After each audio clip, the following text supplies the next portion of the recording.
starting your generator, and you bring out the generator, you hook up your gas cord to the quick connect, you go to the regulator and you push that button and hold it for about 7 seconds until you smell fuel. Go ahead and connect your cord, line up the notches, twist it in, and then tighten this so that we've got a complete connection.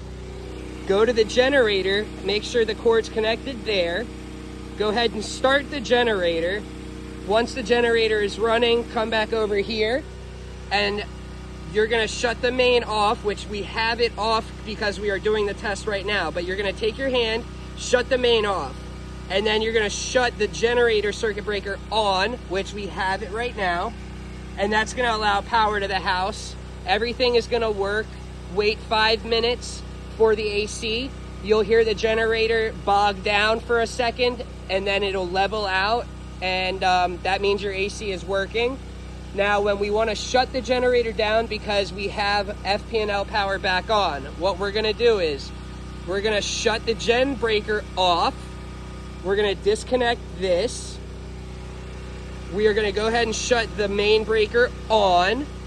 That'll give power to the house. And then we will go and clean up here. We'll shut the generator down, unplug the cord, wrap everything up, let it cool down because it'll be hot, you know, and take the quick disconnect off and shut your fuel valve off. And that's that. So fuel valve off is not this way. Fuel valve off is going to be pointing up. And for off, to know that it's on, it's going to be parallel with the pipe. And let's go looking just so that we can see what we're talking about.